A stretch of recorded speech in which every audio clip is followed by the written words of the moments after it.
ఏ రాష్ట్ర ప్రజలకైనా రాజధాని అంటే ఒక ఉద్వేగం. రాష్ట్ర ఆర్థిక వ్యవస్థకు ఒక ఎకనామిక్ పవర్ హౌస్.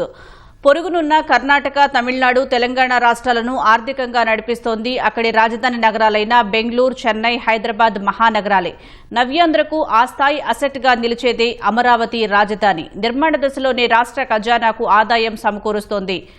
అశ్రుల కుట్రలన్నీ దాటి చట్టభద్రత సాధించిన అమరావతి ఇక ఆకాశమే హద్దుగా ఎదగనుంది. ఆంధ్రావనికి భవిష్యత్తు అదృష్ట రేఖగా నిలవబోతోంది.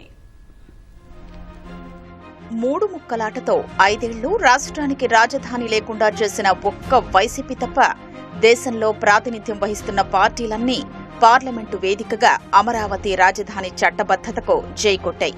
అమరావతి దేశం గర్వించే రాజధానిగా ఎదగాలని ఆకాంక్షించాయి. వాళ్లందరి అంచనాల్ని మించి తలెత్తుకునేలా నిర్మితమవుతోంది మన అమరావతి.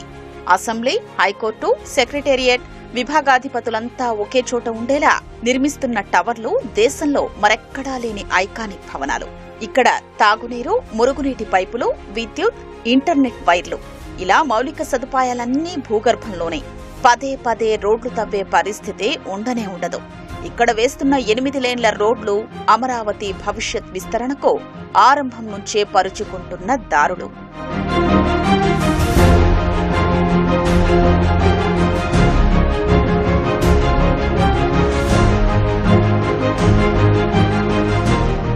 దేశంలో అత్యంత ప్రణాళికాబద్ధంగా నిర్మిస్తున్న ఆధునిక గ్రీన్ ఫీల్డ్ నగరి మన అమరావతి. మొత్తం రాజధాని ప్రాంతంలో 30% చెట్లు, హరితవనాలు, జలాశయాలు, కాలువల కోసమే. వాక్ టు వర్క్ కాన్సెప్ట్ అమరావతికి పెద్ద అసెట్. ఇంటి నుంచి నడిచి వెళ్లేంత దూరంలో నిర్మితమయ్యే నవనగరాలు సేవ, పర్యాటక రంగాలకు కాబోయే పెట్టని కొండలు.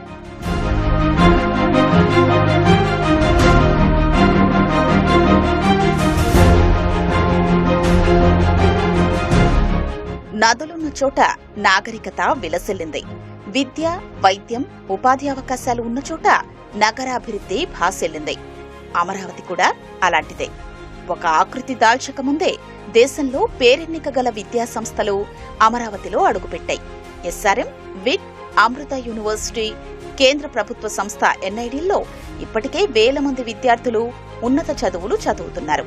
ఎస్ఆర్ఎం, విట్ వర్సిటీలో మరో 100 ఎకరాలు తీసుకుని విస్తరణ ప్రణాళికలు వేస్తున్నాయి అంటే అది అమరావతి భవిష్యత్ పొటెన్షియల్. 1000 కోట్లతో బిట్స్ కూడా నిర్మాణ పనులు మొదలుపెట్టేసింది. ఎక్స్ఎల్ఆర్ఐ, జాతీయ న్యాయ విశ్వవిద్యాలయ నిర్మాణాలు త్వరలోనే ప్రారంభమవుతున్నాయి.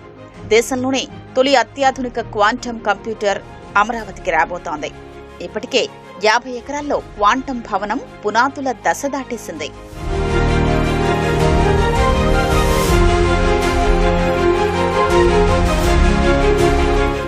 అమరావతి నగరి ఉపాధి అవకాశాల గని. నిర్మాణ దశలోనే ఒడిశా, బీహార్, ఛత్తీస్గఢ్ వంటి రాష్ట్రాల కార్మికులకు కూడు పెడుతోంది మన రాజధాని. ప్రస్తుతం 20,000కు పైగా కార్మికులు రోజు 3 షిఫ్టుల్లో పనిచేస్తున్నారు. రాబోయే రోజుల్లో ఈ సంఖ్య 50,000 దాటబోతోంది. రోడ్లు, రిజర్వాయర్లు, కాలువలు వంటి మౌలిక వసతులు, ప్రభుత్వ భవనాలు, ఎల్పీఎస్ లేఅవుట్లు తదితర 114 పనులు చేపట్టేందుకు 85,741 కోట్లతో సిఆర్డీఏ ప్రణాళిక రూపొందించింది. ఇందులో 57,821 కోట్ల విలువైన 98 ప్రాజెక్టులకు టెండర్లు ఖరారయ్యాయి. మిగతా ప్రాజెక్టులు పట్టాలెక్కితే అమరావతిలో పనుల జాతరే.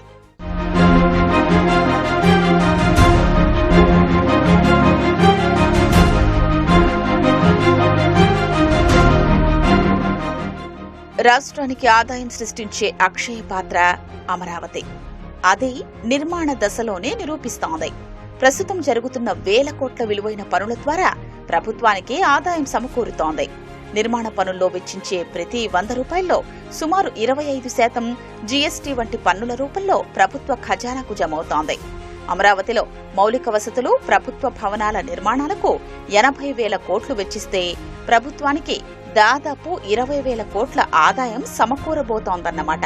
ప్రైవేటు సంస్థల నిర్మాణాలు కలిపితే ఇంకొన్ని వేల కోట్లు వచ్చేస్తాయి. ఇక్కడ పనిచేసే సిబ్బంది ఖర్చులు పెట్టే దానిలో నుంచి ప్రభుత్వానికి ఆదాయం వస్తుంది. ఇలా రాజధానిలో వెచ్చించే ప్రతి 100 రూపాయల నుంచి సుమారు 40% ప్రభుత్వానికి పన్నుల రూపంలో తిరిగొస్తుంది.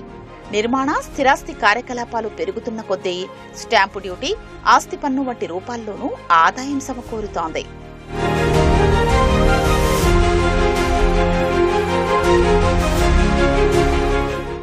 ఆర్థిక కార్యకలాపాలకు కాబోయే కేంద్ర బిందువు మన రాజధాని. 15 బ్యాంకుల కార్యాలయాల నిర్మాణానికి దేశంలో ఒకే రోజు పునాది పడిన ఒకే ఒక్క నగరి మన అమరావతి. కార్పొరేట్ కంపెనీలు, బహుళజాతి సంస్థల కార్యాలయాల రాక అమరావతి బ్యాంకు స్ట్రీట్ కు కాబోయే బూస్టప్. ఐటీ టవర్ల నిర్మాణానికి L&T సంస్థకు ప్రభుత్వం 10 ఎకరాలు కేటాయించింది. అనేక హోటళ్లు, ఆసుపత్రులు ఇప్పటికే నిర్మాణ పనులు ప్రారంభించాయి. అమరావతిలో 44,600 కోట్ల పెట్టుబడులు పెట్టేందుకు విశాఖ CII భాగస్వామ్య సదస్సులో వివిధ సంస్థలు ఒప్పందాలు చేసుకున్నాయి. ఇవన్నీ గ్రౌండ్ అయితే దాని రేంజే వేరు.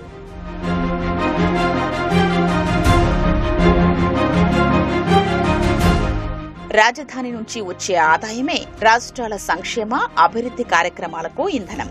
కర్ణాటక 2022-23లో బెంగళూరు మెట్రోపాలిటన్ జీడీపీ 9,29,000 కోట్లు. ఇది ఆ రాష్ట్ర జీఎస్డీపీలో 40.91%. తెలంగాణ జీఎస్డీపీలోనూ సగం హైదరాబాద్ నుంచే వస్తోంది. విజయవాడ, గుంటూరు, మంగళగిరి, తాడేపల్లి ప్రాంతాలతో కలిపితే అమరావతి ఆ నగరాల సరసన నిలవడం ఖాయం. అందుకే అమరావతి అభివృద్ధిని కేవలం 217 చదరపు కిలోమీటర్ల పరిధికే పరిమితం చేయకుండా రాజధాని చుట్టూ 189 కిలోమీటర్ల పొడవైన ఔటర్ రింగు రోడ్డు నిర్మిస్తోంది. వాటికి సమీపంలో ప్రతిపాదించిన ప్రత్యేక డెవలప్మెంట్ నోడ్స్ అమరావతి విస్తరణకు చోదక శక్తి కాబోతున్నాయి. ఏ భరోసా లేనిది బ్యాంకు ఒక్క పైసా కూడా అప్పివ్వదు. కానీ అమరావతికి వైసీపీ మోకాలడ్డినా ప్రముఖ ఆర్థిక సంస్థలు రుణాలు ఇచ్చేందుకు సై అన్నాయి. ప్రపంచ బ్యాంకు, ఏడీబీ 2 నెలల్లోనే 15,000 కోట్లు, హడ్కో 11,000 కోట్లు, నాబార్డు 7,387 కోట్లు, national bank for financing infrastructure and development 7,500 కోట్ల రుణాలిచ్చాయి. ఇలా మొత్తంగా 40,887 కోట్ల రుణం అందింది.